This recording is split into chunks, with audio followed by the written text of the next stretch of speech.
last week and forgot to change it back. But hey, you got to watch that video that some people literally didn't realize has existed for over 6-7 years. So I just found about it today. Yeah, exactly. See, we were learning already.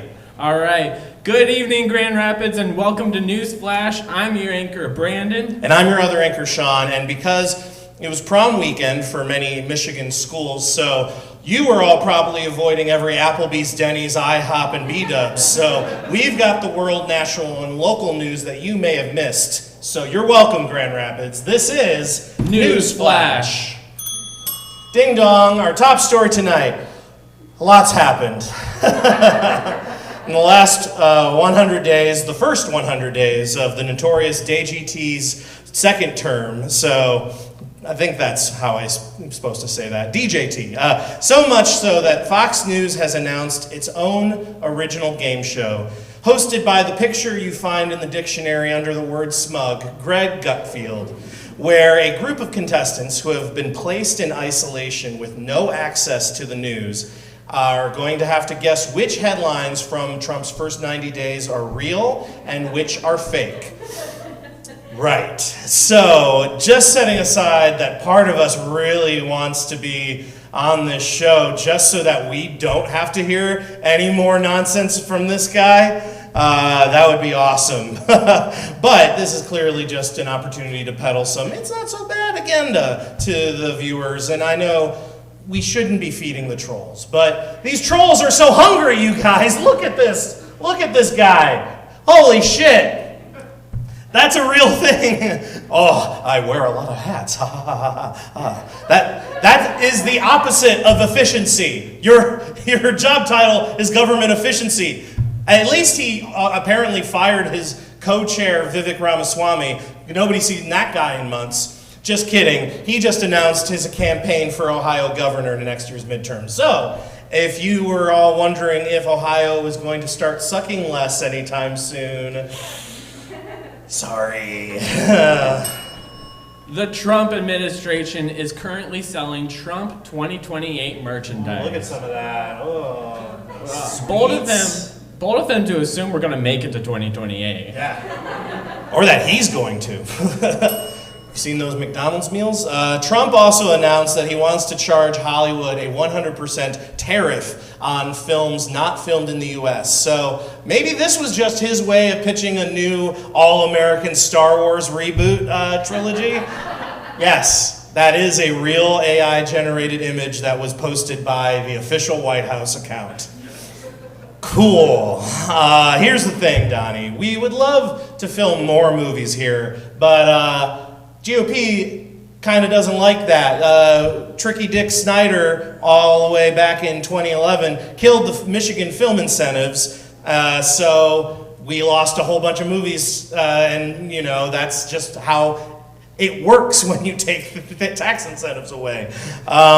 So maybe you should try not send all of these brown kids out of the country. Put some of them in front of the camera so we can compete with all those Spanish telenovelas in Bollywood. We need those kids. Come on. Right? Yeah. Okay. Trump also announced that he signed an executive order to stop federal funding for PBS and NPR. Because of this, Cookie Monster is having to learn about portion control. And Wait, Don't Tell Me is going to have to find a way to combine Paula Poundstone and Tom Bodett into one person.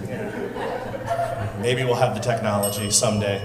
The one person who lies more than Trump, George Santos, was sentenced to 7 years in prison last week. Or, as he's planning to list it on his future resumes, he's been selected for an extended internship at an exclusive long-term assisted living facility.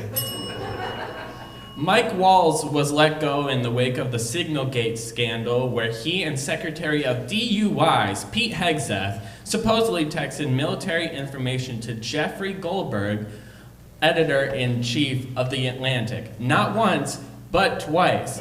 Then, in a chaotic interview with his former employer, Fox News, where he failed to answer questions, He got visibly sweaty and stuttered and blamed it all on the deep state.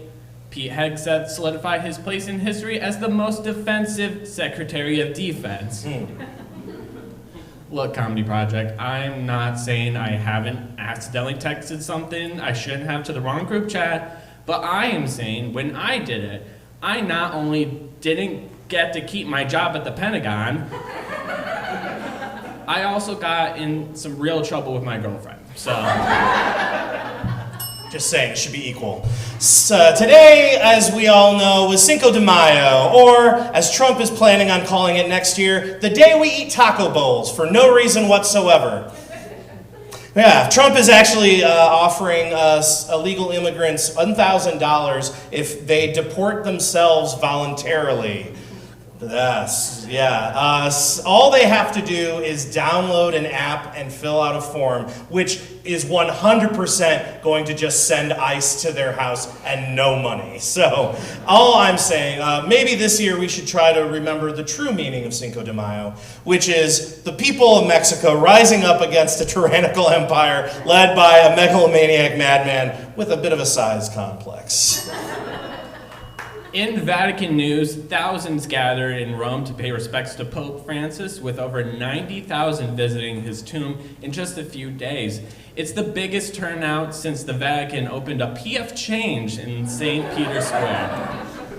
Yes, the Vatican is gearing up for a new pope, but they're keeping it old school with smoke signals. So black for no, white for yes, and blue for please send more gelato. The Cardinals are set to begin the choosing process for Pope Francis' successor beginning May 7th with a cutthroat talent show. Whoa! The Vatican's holding a conclave to pick a new pope, and the conclave will be made up of the College of Cardinals and somehow Jeffrey Goldberg, the editor-in-chief of The Atlantic. All we know, one person who is not going to be pope. Yes. Another real AI-generated image posted by the official White House account. So cool, you guys. Look, it's Vatican, not Vaticant, okay?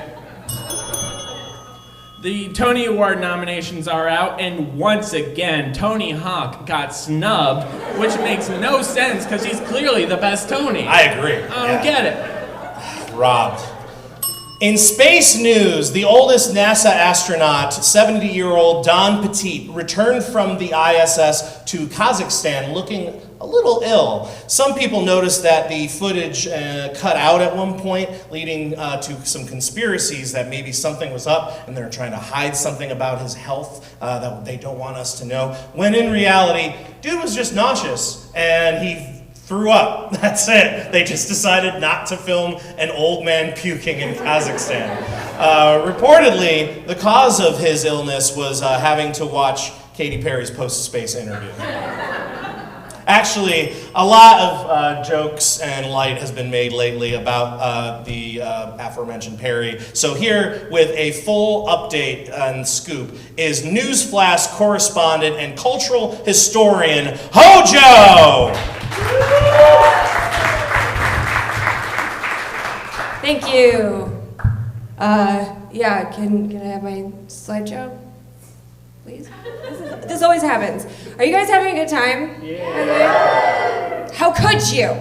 Didn't you hear the news? Katy Perry is flopping. Oh no.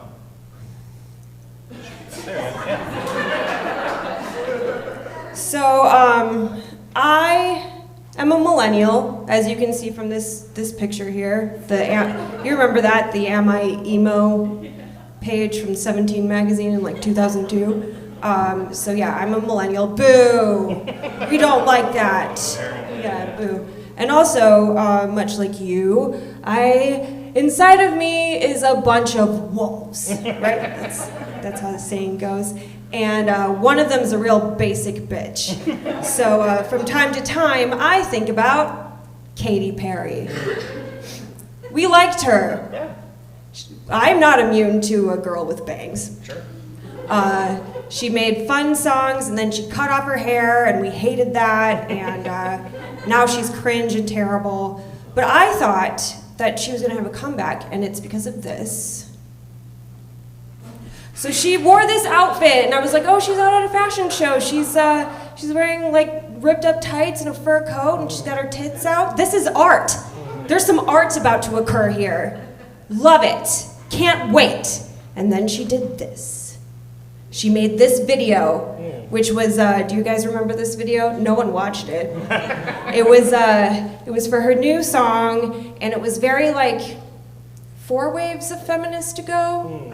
Like it was very like, we're empowered because we're wearing bikinis, and it's very on the nose. And she said it was satire, but it wasn't. But there was this moment, because like if you just say something, it's not satire. I'm sorry, like it's you can't just like retroactively say it's satire, right? We know that. But there was this moment at the end of the video where she like took a ring light from someone who was doing a TikTok dance. And the girl who was doing the TikTok dance was like, who are you? And she said, I'm Katy Perry. And the girl was like, who are you? I'm Katy Perry. And in my head, I was like, oh, there's something going on here. Like, she means something else. Like, I need to see what her next move is. Like, I called my friend up and I was talking about it, and he's like, what the fuck are you talking about? And I'm like, no, we need to see her next move because this is art. Art is occurring here. I swear to God, it's gonna happen. And then she went to space. Which was not art, and I was like, oh, she's just stupid. Like I've been thinking about this too much. Like I often think about things too much, and this is just another time that has happened. But then her tour happened, and she was doing this really weird choreographed like falling down thing, and she was doing this, and she was like running. And I was like, no, this means something. This has to mean something. Because if it doesn't, why am I here? So I asked ChatGPT, and I said, what is the Katy Perry situation? And it essentially told me to go to bed. It said, this can wait. And I wasn't satisfied because the robots will not control me. So I went to youtube.com and I made a playlist of every video essay I could find about the Katy Perry flop. This is a playlist I made called Video Essays About Katy Perry Flop. And I watched them all. There are 55 videos. And that's just of the time I made the playlist. It got bigger. So I watched them all yesterday, and this is what I found out. Katy Perry was born Catherine Elizabeth Hudson, and she did a bunch of like rebranding. Like she started off in gospel music, and then she became like kind of an Alanis Morissette-esque singer-songwriter, and then she became Katy Perry, like the Katy Perry that we know, with the bangs and like the cupcake bra and the the fun songs and the fun concerts. And then in 2016, she cut off all her hair, and we hated that so much because she wanted to do purposeful pop. But she was still making songs about like having fun and like being sexy, and like she was, she went on SNL and she embarrassed herself with Dancing with Migos, that band. And then she fell off for a while. She went to American Idol. No one really, does anyone watch American Idol anymore? Because I don't. And she put out an album that no one listened to, and then this cringe flop album came out, this like extremely cringe, horrible album that we hate now because it is really bad. Like it means nothing, it sounds like nothing. It sounds like ChatGPT, who I talked to, invented it. Like it's horrible. And she went to space, and that's bad. And we shouldn't be talking about girls going to space because that's a distraction from what the government is doing. And they're just trying to like make us think like, oh yay, girls are doing great, but the government is like, it's a distraction. But actually it's not, because the government does bad things like just out in the open. Like we're distracting ourselves essentially. It's not the government distracting us. So what I learned from this is we can all say it together. There are too many YouTube videos. All right. And that's all I have to say about that. Yay! HOJO, everybody! And by the way, any jokes tonight that you aren't laughing at, that was satire. They flopped on purpose. Take it away, Brandon. All right. A giant dreamscape maze is coming to downtown Grand Rapids for Art Prize this fall. Even though there's already a giant dreamscape maze in GR, and its name is the Gerald R. Ford International Airport. Oof, more like a nightmare escape. The Detroit Pistons have officially been eliminated from the playoffs by the New York Knicks, and I'm talking about it for some reason. Many people are trying to figure out what led to the Pistons being eliminated, and I have a theory. It was when they scored less points than the other team. That'll do it. Oh, it's still me. Sorry. Wait, this was bad planning on my part. We can split this up. You want to take the first half, Brandon? Sure. It's popcorn rain. All right. Kohl's fired their CEO, Ashley Buchanan, after an investigation revealed he directed millions of dollars in business to a vendor who he had a romantic relationship with. I guess every kiss begins with Kohl's? Yep. On top of being fired, Buchanan has to pay back his $2.5 million signing bonus. But to ease the sting, they promised to give him $10 in Kohl's cash for every 5. That's not a bad deal, honestly. And he also has to deal with a new slew of people asking him, Ashley, isn't that a girl's name? Starbucks is opening a 3D printed location in Texas. The takeout-only location was built using materials made by a 3D printer and is already being called a major financial blunder, as it will undoubtedly lead to many Americans foregoing the chain and printing their own stores.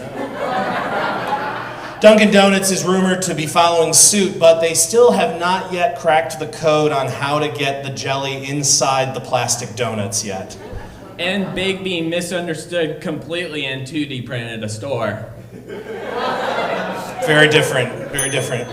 A debate has arisen on the internet over who might win in a fight between one gorilla and 100 men. And we here at NewsFlash, we did our due diligence because we have our fingers on the pulse. And we tried to do our research of our own on this topic, but apparently it's a safety hazard and we're not allowed at John Ball Zoo anymore. But what I'm really wondering is what made us arrive at this specific ratio, right? Why not 2 gorillas and 150 men? Or why not 100 gorillas versus one specific man?